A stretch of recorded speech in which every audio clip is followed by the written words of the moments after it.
बाजार के जाने माने दिग्गज और ट्रस्ट म्यूचुअल फंड से के सीईओ मिहिर वोरा सर हमारे साथ कार्यक्रम में हो रहे हैं शामिल। मिहिर सर, गुड मॉर्निंग, बहुत बहुत स्वागत है आपका, धन्यवाद समय देने के लिए। बस बजट आने की तैयारी में बताएं सर, क्या उम्मीदें रखी जाए इस बजट से, कैसा बजट रहेगा, आपको क्या लगता है? नमस्कार अनिल जी। अनिल जी, सबसे बड़ी बात यह है कि अभी जो बजट है वो बोरिंग हो गया है, और वो actually it's a good thing कि जो बड़ी बड़ी चीजें करनी थी वो बजट के बाद ऑलरेडी हो चुकी है। पिछले बजट में व्हाइट कॉलर सैलरी क्लास को अच्छी रिलीफ मिली। उसके बाद अक्टूबर में हमें जीएसटी की बहुत ही बड़ी रिलीफ मिली कंज्यूमर्स को।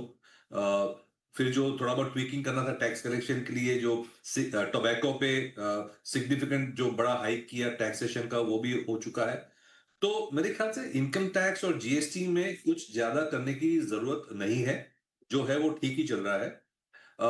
एक विश लिस्ट में कहूं, होप तो नहीं है, उम्मीद तो नहीं है, लेकिन एक विश लिस्ट में कहूं तो जो कैपिटल गेन्स टैक्स और एसटीटी का जो combination local investor as well as foreign investors को जो है, वो अगर उसमें कोई रिलीफ मिले तो मेरे ख्याल से एक बाजार को एक सेंटिमेंटली अच्छा सपोर्ट मिल सकता है। और दूसरी चीज मैं कहूंगा कि जो गवर्नमेंट की जिस तरह से आई वुड से पैटर्न रही है, वो कैपिटल एक्सपेंडिचर वर्सेस रेवेन्यू में कैपिटल एक्सपेंडिचर को काफी अच्छी तरह से फोकस किया है पिछले 3-4 सालों में। वो अगर कंटिन्यू रहेगा तो भी बाजार के लिए अच्छा रहेगा, क्योंकि अभी भी हमें जो प्राइवेट सेक्टर से जितना सपोर्ट मिलना चाहिए इन्वेस्टमेंट्स में, उतना नहीं मिल रहा है। तो गवर्नमेंट जो सपोर्ट कर रही है 3-4 साल से, वो कंटिन्यू रखे, वो एक इंपॉर्टेंट पॉइंट होगा बाजार बजट में देखने के लिए।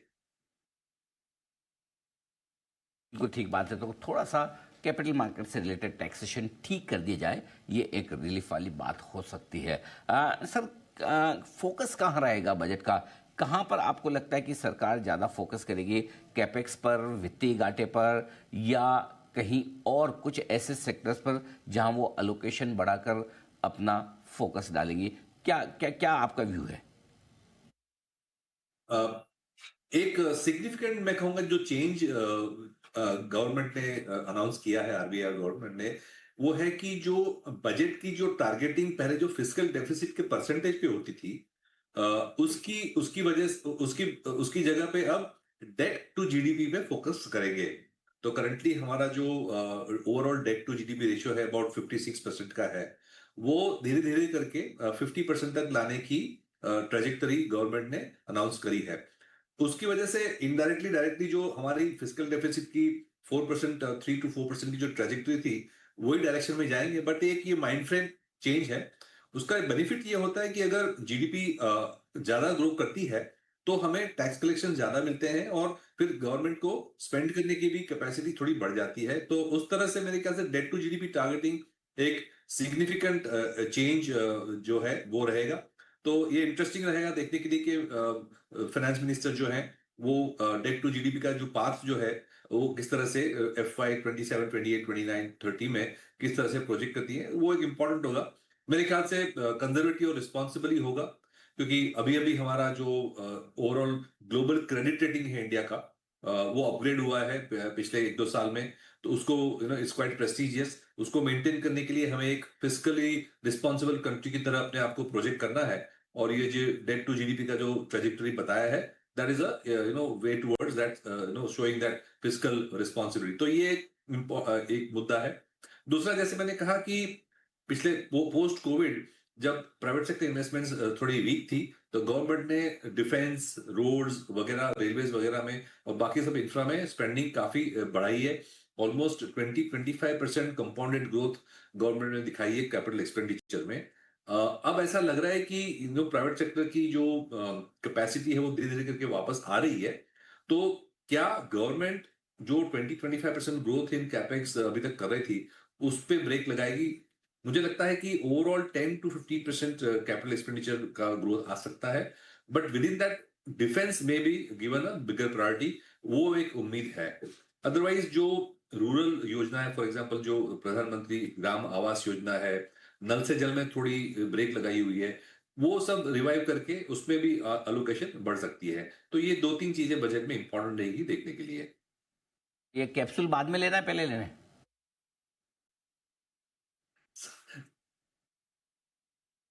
एक बार सॉरी। राय ली जाए, बजट से पहले थोड़ी सी रिकवरी के संकेत आ रहे हैं बाजार में। बजट से पहले, बजट के बाद कैसे देखते हैं आप बाजार की चाल? क्या व्यू बन रहा है मार्केट पर आपका? अ, देखिए अभी तक बाजार बाजार जो है वो एक आई वुड से ग्लोबल और लोकल इन्वेस्टर्स के खींचातानों में चल रहा है। और दैट्स द रीजन हमें लग रहा है कि जिस तरह से रुपी डेप्रिशिएट हुआ है और अदर कंट्रीज जो हैं उनकी ग्रोथ रेट स्पेशली टेक जो सेक्टर है उसमें ज्यादा दिख रही है। तो एफआईआईज का जो अटेंशन है वो ग्लोबली इंडिया में नहीं था पिछले एक साल से।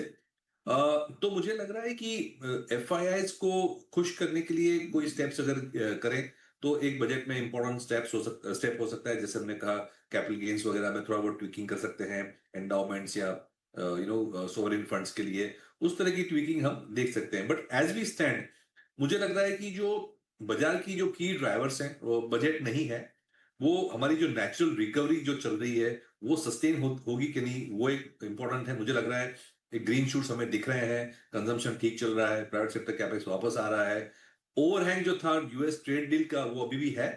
बट सबसे बड़ी बात है कि जो हमने ईयू के साथ एफटीए साइन की है कल, उसकी वजह से जो यूएस वाली प्रेशर है वो थोड़ी कम हो चुकी है। इनफैक्ट अब प्रेशर यूएस पे शायद ज्यादा होगा कि सबसे बड़ी जो डेमोक्रेसी है वर्ल्ड की, इंडिया, उसके साथ ट्रेड डील ना करके they are also not looking in a good light. और अगर यूरोपियन कंपनीज को सारी इंडियन मार्केट ओपन अप हो जाती है virtually at no tax rate, तो ये एक बहुत बड़ी अपॉर्चुनिटी क्रिएट हो रही है। तो यूएस पर प्रेशर और हमारी जो बार्गेनिंग पावर है यूएस ट्रेड डील के लिए वो तो सेंटिमेंटली मुझे लगता है कि ये जो US India EU trade deal है वो बाजार के लिए काफी सेंटिमेंटली पॉजिटिव है। इसके जो इम्प्लीकेशंस हैं मुझे लगता है in the next few months हमें दिखेंगे।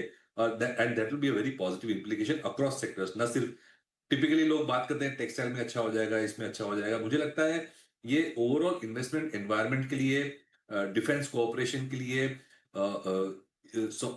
Wealth funds and overall portfolio and FDI investments from Europe to India, उसके लिए बहुत ही एक अच्छा ट्रेड डील साबित होगा। बहुत ही मल्टी फैसेटेड बेनिफिट्स हो सकते हैं लॉन्ग टर्म में हमारे लिए। सबसे बड़ी बात यह है कि इंडिया जो है वो सिर्फ यूएस का 3% इम्पोर्ट्स है। चाइना जो है यूएस का 23% इम्पोर्ट्स हैं। तो जो अपॉर्चुनिटी हमारे लिए खुली है वो बहुत बड़ी है और ये लॉन्ग टर्म एक रीरेटिंग हो सकता है हमारे एक्सपोर्ट्स के लिए। तो ये है आपके लिए राय सारे बाजार से जुड़े मुद्दों पर भी। मीर सर, बहुत बहुत धन्यवाद आपका, आपने समय दिया इस खास सीरीज में। अपनी आपने पूरी पूरी इन्फॉर्मेशन हमारे दर्शकों के सामने रखी। आइए